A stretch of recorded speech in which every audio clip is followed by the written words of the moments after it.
बिस्मिल्लाहिर्रहमानिर्रहीम। अस्सलाम वालेकुम एवरीवन, कैसे हैं आप सब। Welcome back to my channel.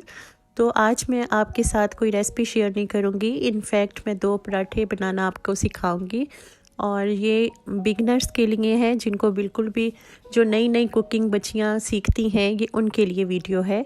और अभी तक तो मुझे भी पराठा सही तरह से बनाना नहीं आया। मुझे बहुत शौक़ है कि मैं बल वाला पराठा बनाऊं और जब मैं खाऊं तो इस तरह से बल उसके आएँ तो वो बहुत क्रिस्पी और टेस्टी लगता है। तो मैं कोशिश करती हूँ। यहाँ पे मैं चौरस पराठा बनाना पहले आपको सिखाऊंगी। मैंने एक छोटा सा नॉर्मल पेड़ा लिया है आटे का सबसे पहले, और अब मैंने इसको थोड़ा सा बेल लिया है और अब मैं इस पे सेंटर में घी लगाऊंगी। घी से ज़्यादा पराठे अच्छे बनते हैं, ऑयल से इतने अच्छे नहीं बनेंगे, तो आप घी का ही इस्तेमाल कीजिएगा। तो सबसे पहले फिर मैं घी लगाने के बाद एक कॉर्नर इसका फ़ोल्ड करूँगी, फिर सेकंड वाला कॉर्नर फ़ोल्ड करूँगी, फिर तीसरा करूँगी और इसी तरह मैं चौथा भी कर दूँगी। और ये चौरस सा हमारा एक चीज़ तैयार हो जाएगी, जैसे कि आप देख सकते हैं। अब मैं इसी तरह से इसको बेलती रहूँगी ताकि इसकी शेप ख़राब नहीं हो। कुछ लोग इसको बेल के तो छुरी के साथ इसको कट्स लगाते हैं, फिर उसको इकट्ठा करते हैं, फिर उसको पेड़ा बनाते हैं, तो ये बहुत डिफ़िकल्ट थोड़ा हो जाता है। तो मैं बहुत इजी वे में आपको पराठा बनाना सिखाऊंगी। तो ये आप इसी तरह इसको आहिस्ता आहिस्ता बेलते जाएं। और अगर इसी शेप में आप अपने बच्चों को भी बना के देंगी तो वो भी बहुत खुश होके खाएंगे कि चौरस पराठा है, और जिन्होंने नहीं भी खाना वो भी खुश होके खाते हैं। बहुत क्रिस्पी और बहुत मज़े का पराठा बनता है। तो यहाँ पे मैंने भी इसको अच्छी तरह से बेल लिया था और ज़्यादा मैंने बड़ा साइज़ नहीं बनाया इसका, मैंने मीडियम सा साइज़ में इसको बेला था। और जब मेरी शादी हुई थी तो मुझे कुछ भी नहीं आता था। मेरी बहुत छोटी एज में शादी हो गई थी और मुझे कुछ भी नहीं आता था, कुकिंग वगैरह कुछ भी नहीं। तो मेरी अम्मी मुझे हमेशा कहती रहती थी कुछ बनाना सीख लो, कुछ बनाना सीख लो। तो आज वो मैं कुछ भी नहीं करती थी, बस लाड प्यार में मैं बड़ी हो गई और इस तरह से मैंने कुछ भी नहीं किया। लेकिन जब लड़कियों के सर पे ज़िम्मेदारी पड़ती है तो उन्हें सब कुछ आ जाता है। और कुछ मैं फिर शादी के बाद अपनी अम्मी से सीखती थी, कुछ मैं अपनी सास से सीखती थी, कुछ वो थोड़ा बताती थी, कुछ अम्मी बताती थी। तो इसी तरह से मुझे कुकिंग करना आ गई। और जब बच्चियों पे ज़िम्मेदारी पड़ती है तो आई थिंक वो सब कुछ सीख जाती हैं। आज अम्मी मेरी वीडियो देखती हैं तो वो हमेशा यही कहती हैं, तुम तो बहुत अच्छी कुकिंग करना सीख गई हो, तुमने कहाँ से ये सीखा है, तुमने कहाँ से ये किया है। क्योंकि उन्हें पता है कि मैंने शादी से पहले कभी भी कुछ नहीं किया था। और आज मैं पछताती हूँ कि काश मैं भी अम्मी को कुछ पका के अपने हाथों से बना के तो उन्हें खिला देती, ताकि उनके दिल में हसरत ना रहती।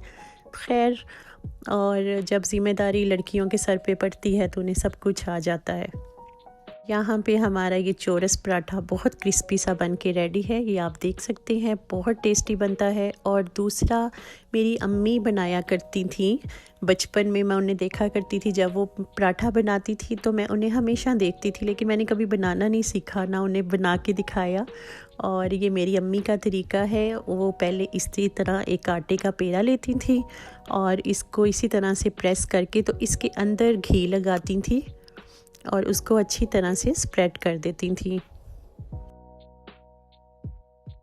और घी लगाने के बाद वो अच्छी तरह से इसको ऐसे प्रेस करती थी और फिर एक साइड से फोल्ड करना शुरू हो जाती थी, जैसे आपको वीडियो में नज़र आ रहा है।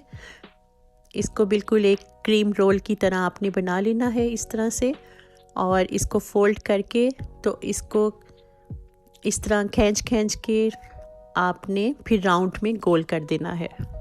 ये मेरी अम्मी का तरीका है और मैं आज भी उन्हीं के तरीके को पिक करके पराठा बनाती हूँ, तो बहुत मज़े का और क्रिस्पी और बल वाला बनता है। ट्रस्ट मी, आप भी ज़रूर ट्राई कीजिएगा।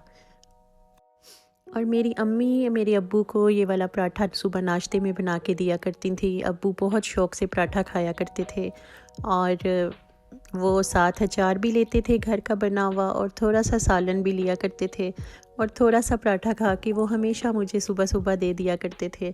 तो मुझे आज भी उनका पराठा देना, उनकी शक्ल, उनका चेहरा, उनकी खुशबू, और जब भी मैं अपने हस्बैंड के लिए पराठा बनाती हूँ तो मुझे अपने अब्बू की याद आ जाती है। वो इस दुनिया में नहीं है, अल्लाह ताला उनकी मग़फ़िरत फरमाए और उनको जन्नत में आला मकाम दे, आमीन सुम्मा आमीन।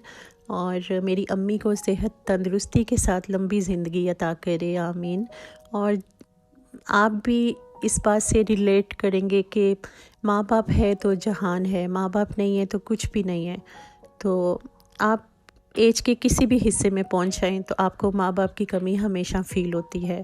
और जिनके माँ बाप नहीं है, अल्लाह पाक उनकी मग़फ़िरत फ़रमाए, और जिनके माँ बाप हैं अल्लाह पाक उनको सेहत तंदुरुस्ती के साथ लंबी ज़िंदगी अता करे, आमीन। तो ये मेरी अम्मी की रेसिपी है और मैं हमेशा इसी रेसिपी को पिक करके तो पराठा बनाती हूँ और बहुत क्रिस्पी बनता है। ये आप देख सकते हैं बाल आना शुरू हो गए हैं। और जब मैं तो नहीं खाती, मैं थोड़ी डाइट कॉन्शियस हूँ, तो मैं अपने हस्बैंड के लिए बनाती हूँ तो मुझे हमेशा बाबा की याद आ जाती है। तो आप भी इस रेसिपी को ज़रूर फॉलो कीजिएगा। और अगर आपको मेरी वीडियो अच्छी लगी है तो लाइक, शेयर और कमेंट भी किया करें और मुझे अपना फ़ीडबैक भी दिया करें। और इसके साथ साथ अगर आप मेरे चैनल पे नए हैं तो मेरे चैनल को सब्सक्राइब किए बिना मत जाइएगा और अपना बहुत सा ख्याल रखिएगा। मुझे भी अपनी दुआओं में याद रखिएगा, मैं भी आप सबको अपनी दुआओं में याद रखती हूँ। अब तो आप मेरी यूट्यूब फैमिली बन चुके हैं। तो जनाब मुझे दें इजाज़त, नेक्स्ट वीडियो में मैं फिर हाज़िर होंगी एक नई रेसिपी के साथ इंशाल्लाह। अपना बहुत सा ख्याल रखिएगा। Thanks for watching the video. अल्लाह हाफिज़।